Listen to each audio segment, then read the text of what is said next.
Them the days are done with. Jamaica people bigger than that now, right? Jamaica people, we have an educated population. We have a population that, you know, we're gonna question things. And your job, right? Jamaica don't have no king, you know. Jamaica don't have no king down there. Where a man, once him go up on the throne, him have a divine right to say just about anything. You are working for the people of Jamaica. And so you know, the government need to come to terms. Election done with.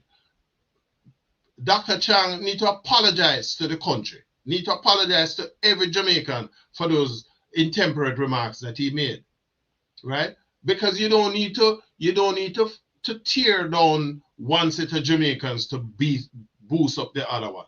The reality is that the country has done well in terms of its crime management, even if I don't like the tactics that they are used.